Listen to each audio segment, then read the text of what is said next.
than it would be to apologize for quality forever.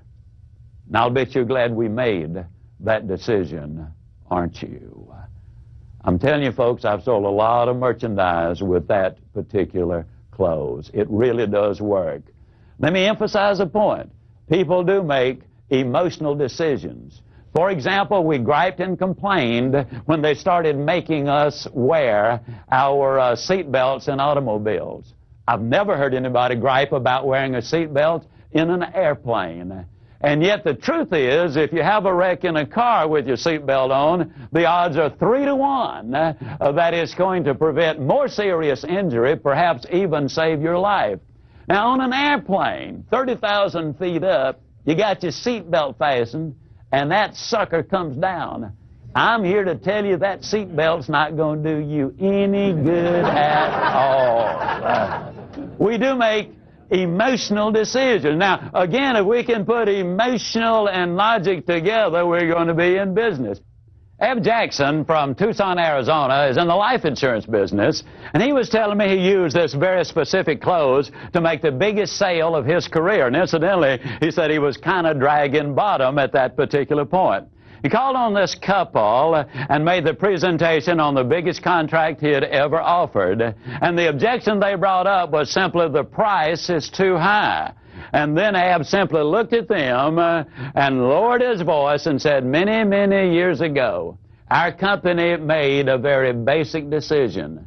They decided it would be easier to explain price one time than it would be to apologize for poor service for the rest of your life. I'm glad they made that decision, Mr. Prospect, and I'll bet you are too. Ab said it worked beautifully. Now, I'd like you to please understand this. Every close won't work for everybody selling everything. Your experience, your judgment, and your common sense will be the determining factors. Now, you might be asking yourself, well, Ziegler, why do we need to know so many closes anyhow? Well, let me give you a basic reason for that. Dr. Herb True did some research at Notre Dame University. He discovered that only 4% of all of the salespeople in America will ask for the order 5 or more times. Now, I want to emphasize something. They do not necessarily ask those 5 times in the same interview. There are many presentations where, in fact, you do not ask for the order simply because you're gaining information so that you can make a legitimate proposal to them. When you're talking thousands and sometimes hundreds of thousands, even millions of dollars, you don't walk in, make a presentation very many times, and walk out with a multi-million-dollar contract, though it does happen, especially if you expect it to happen. But what Dr. True discovered was simply this. Those who ask for the order over a period of time, sometimes in one sitting, more often in 2 or 3 sittings, at least 5 times, those 4% closed over 60% of all of the sales, meaning simply that they made over 60% of all of the income. You got to ask for the order. When I first got started in selling, one of the first things I was told was you close early, you close often, and you close late. How many of you have ever been told that, especially when you first got started in selling? Yeah. Well, the question comes up, how early is early? Let me emphasize this as strongly as I can emphasize it. You never ask for the order until you have given them some legitimate logical reason for giving you a yes answer. If you've not given them value before you ask for the order, you come across as a high-pressure type salesperson. I want to get this over and move on to the next prospect. Now, that's one of the reasons you give that value first, because once the prospect has said no, a little barrier goes up. You can get over it, but it is more difficult than if the barrier had never been raised. So give value before you ask for the order. And that leads us into what I call, is that fair enough close? You do build that value before you ask for the decision. But let me simply say this. It's okay it's even wise to let the prospect know in advance, maybe, that you're going to ask for the order. For example, years ago, things were slightly different than what they are today. When I was in the life insurance business, we used to do the fact-finding interview, and then we would go back with a proposal. And I would always have it in a beautiful folder. And when I went back, then I would take the proposal like so, and I would say, I have prepared a proposal for you. Then I would pull out a plain sheet of paper like so. And this is where I'm saying it's okay, it's even wise, particularly if you can go ahead and if you've done a lot of research before you get there and let them know in advance you're going to ask for the order. So I'd pull out this sheet of paper and I'd say, now, Mr. and Miss Prospect, as you can see, I got a plain sheet of paper. There's obviously nothing there to explain. There's nothing there that you would not understand because there's nothing there. Here's a promise I'm going to make you. I'm going to promise you that when I finish this proposal to you, that it's going to be just as clear, just as plain as that blank sheet of paper is at this moment. And if it is that clear, and if it is that plain, then I'm going to ask you, if you see it is in your best interest to go ahead, I'm going to ask you this evening or this morning or whatever to make that decision. Is that fair enough? I'd like to inject a little extra right here. I would like to inject a clause I call simply the "you've got an answer for everything" clause. Now, here's what I mean. Sometimes you've answered several objections, and you've impressed the prospect with just how much you know about what you're talking about. And so many times, half in admiration and half in exasperation, the prospect will look at you and say, well, it doesn't make a difference what I say. You've got an answer for everything. How many of you have ever had somebody say that to you, all right? You're that close to making the sale, but you're that close to missing it. If you modestly admit that you were number one in the region last month, you just blew it. If a prospect says that, regardless of whether it's in admiration or exasperation, you quietly look them in the eye and you say to them, well, you know, I really appreciate that comment. I'm going to take it as a compliment. But the truth is there are many things I do not have the answer for. That's one of the reasons that I'm so excited about selling a product or service, which is the answer to your problem. And that's what you really want, isn't it? You convert it, you've now made it a very positive close. A number of years ago, I was traveling through St. Louis, Missouri. I was changing planes, had a little extra time, looked down at my shoes, realized I needed a shoe shine. Walked into the shine stand. Young man escorted me to my seat. He made the change for his previous customer. I had a chance to look at the prices of the shoe shine. 75 cents, this was about 12 years ago. 75 cents was the regular shine, $1 was the wax shine, and $2 was the spit shine.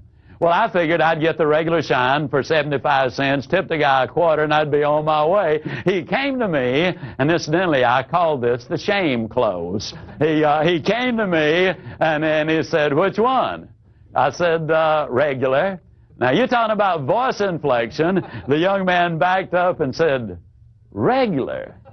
Well, I knew right then I was in for an unusual shoe shine, but I wasn't about to let that guy get the best of me, so I said, yeah, you guys do such a marvelous job here. I know it's going to be fabulous, and I'll be on my way. Well, the guy didn't say a thing, didn't even grunt. He just started putting the saddle soap on my shoes, and he started cleaning them. And as he did, he said, man, these are really nice shoes. He said, what kind are they? I said, well, they're ballast. He said, boy, he said, they're nice. He said, I bet they're comfortable, aren't they? I said, they ought to be. He said, cost a lot of money. I said, do they ever cost a lot of money? And he went on cleaning the shoes, you know, and then he reached up and he felt the pant leg. And he said, man, he said, that is really a nice piece of cloth. And I said, well, it ought to be, too. He said, what kind is it? And I said, well, it's a Hickey Freeman. He said, man, those suckers cost a lot of money. I said, yeah, I know they do, but this one's got some special cloth in it, makes it even more expensive. But I've already been wearing this suit about 5 years, and you still can't see any problem with it. Well, he said, man, he said, that's nice. And then he started the shining process, and he was just a shining away, and he was a popping, you know, and when they're popping, that's not shining. I shine shoes in the Navy. I know when you're shining shoes. That's a sales talk. He's trying to attract the crowd from outside. So he was just a popping away, and all of a sudden he backed away, and he looked me right in the eye, and he said, you know, this seemed like a shame. Man will spend over $100 on a pair of shoes. Spend several $100s to get a nice suit of clothes. And all he's trying to do is look nice. Then he won't spend another $1 to get the best shine in the whole world.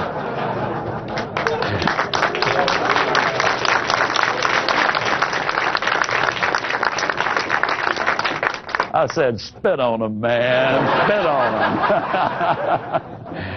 Well, now, folks, you know, when you get a 75-cent shine, a 2-bit tip, that's fine. But when you got a $2 shine, nobody with class gives a 2-bit tip.